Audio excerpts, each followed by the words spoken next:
you about how to how to sell 1,000 every week, each week, and win a nice chest of table knives. So my first point would be coming to all the team functions. So like Phil said, Champions Club, team meetings, key staff, conferences. So first I'd like to talk about Champions Club. So whether you're here in person or calling in on the phone, for those that live far away, either way is good because you still get the same information. But I would recommend coming in, being here physically, because you're more alert, you're more involved, and you learn more because you're more focused on taking notes. You can ask questions, just that personal interaction. So Champions Club, you learn stuff that you don't learn in team meetings, that you don't, stuff you may not know. So Champions Club, make it a must. And team meetings, everyone has things going on Wednesday nights, but team meetings definitely be here because you're with the team. You're helping your team grow as well as yourself. You help someone else, you generally grow more than you planned on. So team meetings, be on time, come early, do the phone jam, set up the second half of your week. And key staff, Phil kind of talked about it, but get promoted as soon as possible, which just takes hard work, talking to your manager, showing them that you're dedicated, that you want to be part of key staff, because key staff you'll learn even better stuff than you would at Champions Club. So definitely get promoted to key staff. And when you come to all the team functions, for those that went to the conferences, take really good notes. Always come with a notebook and pen. Even if you think, oh, it's only a half hour long, come and take notes, because you can always look over your notes and you won't always remember stuff, especially at 7:30 in the morning. I can attest to that.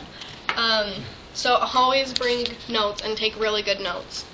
And be active in all your meetings. Ask tons of questions. Give your input. If you have advice, tips, be sure to give it. And then my second point would be phone time. So every day, make sure you have phone time scheduled into your day. You guys know the best times are 7 to 9 in the morning and about 7 to 10 at night. Make sure you have it scheduled, because if you don't have it scheduled, the more likely you are to put it off. So having phone time in your schedule helps you have a schedule each and every day, which is consistency, which is what you're working on. Selling 1,000 every week is being consistent. So doing phone time and setting your schedule is being consistent, and it gives you, your step-by-step. So like setting up a demo an hour and a half apart, that's how you do that, is having phone time.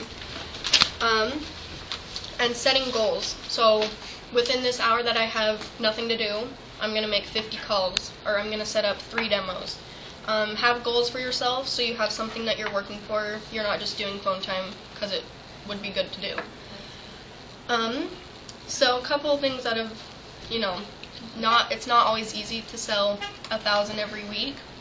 And so I've had weeks where I've sold, I think it was 2 weeks ago, I sold an $800 order. I was at 200 for the whole week.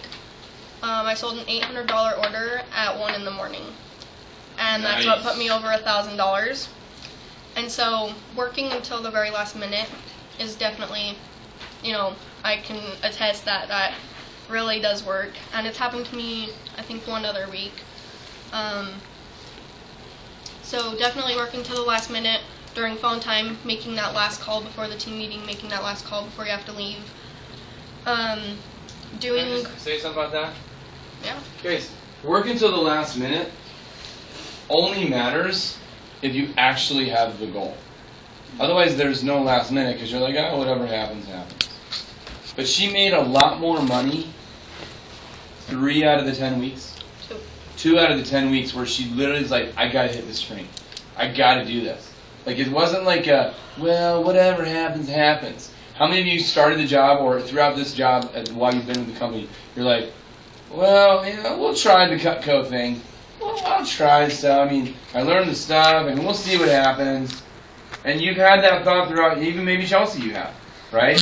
And if you kind of see how it goes, it's like a soldier thinking, oh, well, we'll see how war goes. I might die, but, you know, hopefully I don't. We'll see.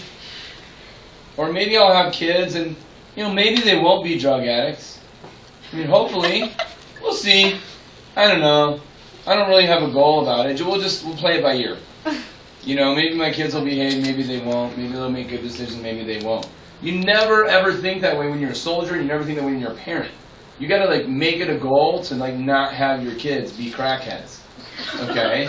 And you gotta have a goal to not die when you go to war, right? So it's like I want to have a goal that's big and important, and selling 1,000 is worth it, right? That's why there's a last minute. Like I'm gonna work until the very last moment, and that's the attitude that I really love from Chelsea. So that was point 2 or 3.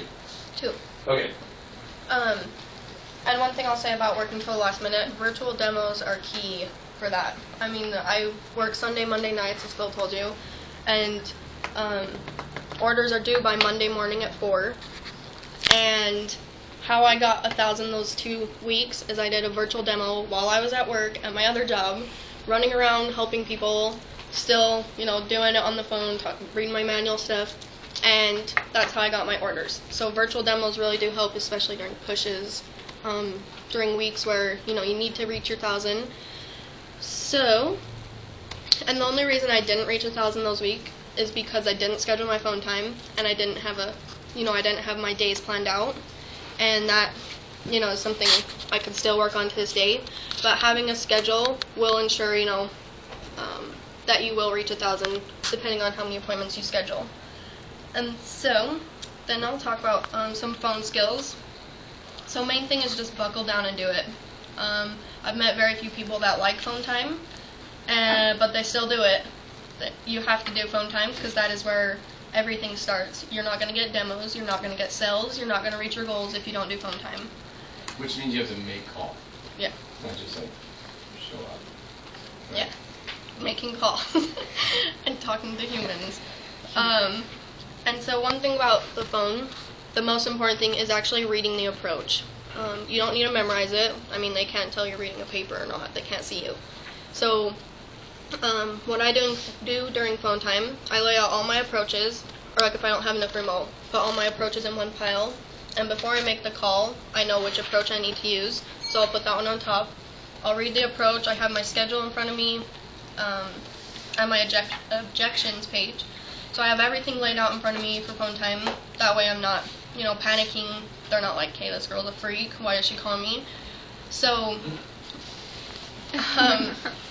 and so make sure you read, you know, objections are the biggest thing. They'll always say, I'm too busy. I can't do it that time. So if you have your objections page, you know, you can set more demos because you're more prepared. And there's also a leaving messages approach. I just heard an example today, so that's the only reason I thought to mention this. So definitely follow the approach for leaving messages, because if you call them and kind of try to sell them on what you're doing, they're most likely not going to call you back. So if you follow the approach, you know, don't be like, hey, this is Chelsea, I'm just calling because I want to set up an appointment with you with Cutco. I know we talked, you know, give me a call back. They most likely won't give you a call back. Whereas if you leave them kind of like, you know, guessing, following the approach, they'll be like, oh, what did she need? She needs my help. I'll call her back. So definitely follow the approaches. And then once you do get demos set, firm up every demo. Over firm it. I mean, there's nothing wrong with telling them 10 times, did you make sure you wrote that on your calendar? Did you make sure, you know, does this time work? So definitely firm up the demos, and you'll have you'll have less cancels, I was gonna say. So, and one thing that will help you get demos is being upbeat every phone call you make. You know, if someone calls you and they sound all sad or depressed or annoyed, how often are you gonna, you know, you're like a mirror. People mimic how you act. Someone's not gonna be overly happy if you're acting like you're annoyed. So, if that you have to jump on the tramp before you make a call, you have to talk to MJ. Just make sure you're upbeat and excited, because if you're not excited, they won't want to help you. and getting into a groove. So the night I set up 26 demos for the phone jam, I got my momentum going, and I didn't even, how you have the names list, I didn't even look at, well, I guess I looked at who I was calling, but I more dialed the number, called. I didn't worry about, she was my teacher, I don't know if she'll want to talk to me, or she was this, she was that. I didn't really have a chicken list at that point. I was just calling because I wanted to reach my goal. So that's why goals are important, because they'll help you push through, kind of like the fear or... Who feels that? Or who has felt that? Can we turn off the fan? Yeah, shut it up. Oh. Just the one button closest to you. There you go. Okay. And so you can get momentum by the frequency of your phone time, which is every day or twice a day, or by making lots of calls. And like I said, have less emotion on, what's the worst they're going to do. The worst they can do is say no. And they're the ones missing out. Yeah, you're missing out on a demo that you can make $15 on or, commission on, but they're the ones missing out in the long run. So definitely push through the phone. I know it's hard. Sometimes I have those days where I don't want to do phone time, and then the days I don't do phone time, that's the days I don't have a schedule. That's the week it's harder for me to reach 1,000. And so definitely, talk to someone that will, motivate you or lift you up. I know I've had a couple meetings with Phil during phone time just because I was not feeling the phone. So definitely get better at the phone. And then I'm going to talk about confidence in closing. So your demo skills. Have enthusiasm during the appointment. You're reading your manual. It's not like you're lying to the customers, have to BS your way through it. You're reading the manual. You have everything to say. You have stuff to show them. Just be excited.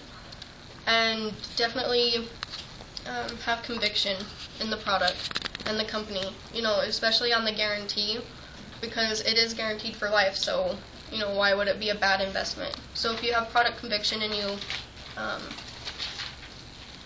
don't know the word, you make them feel that conviction as well, they'll more likely, be interested, and they'll feel the value.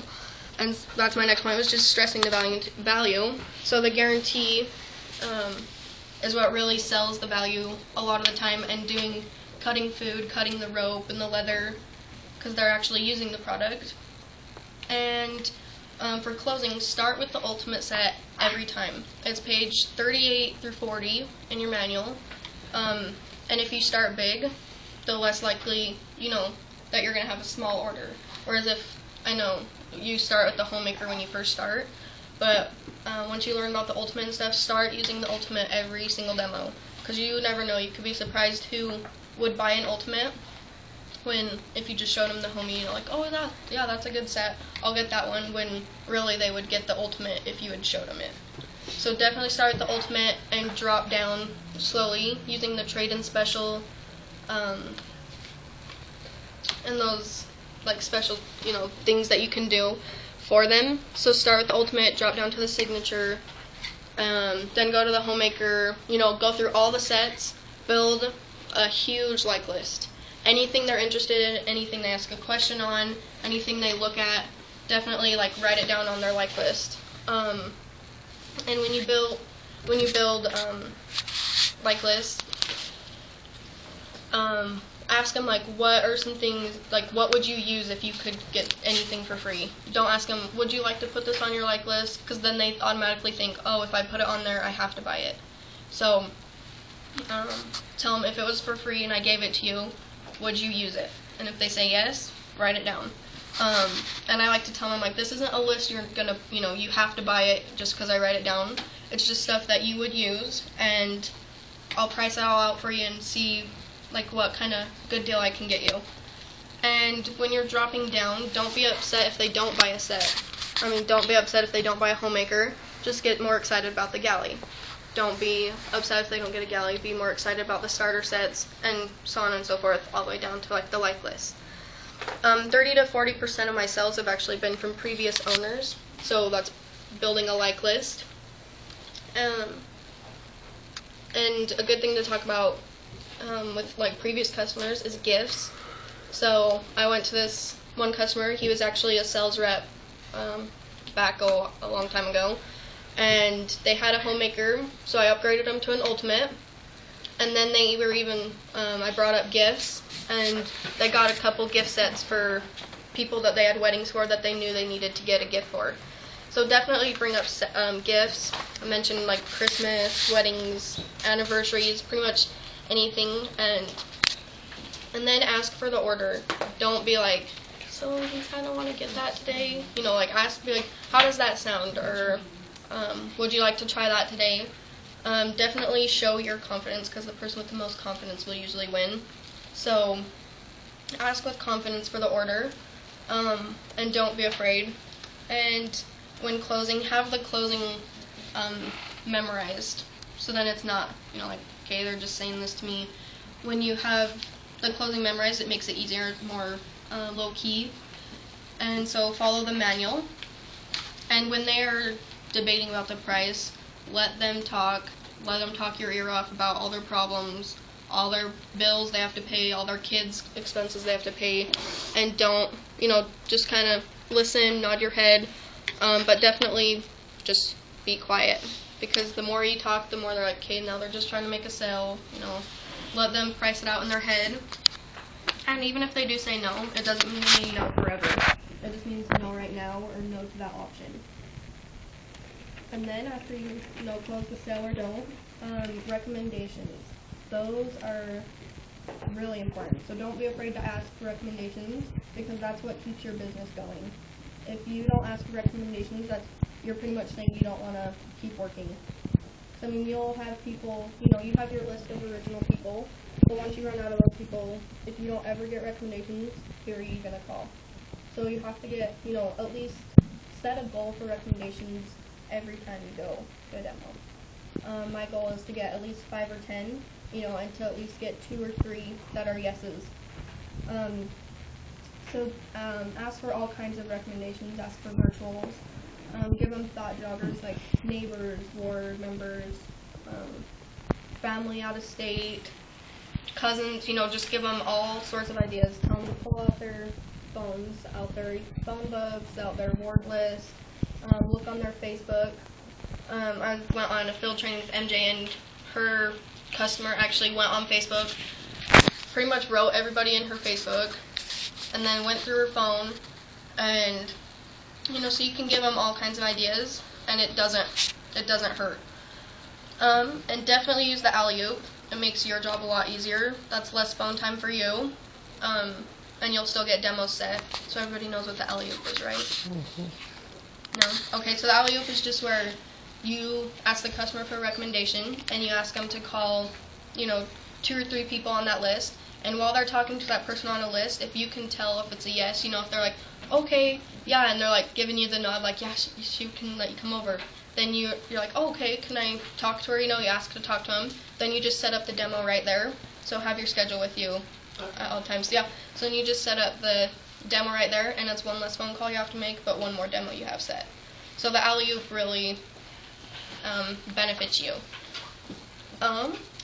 And when you're asking for recommendations, use a bigger number, just like when you're asking for the order. The bigger you ask, the bigger result you're going to get. And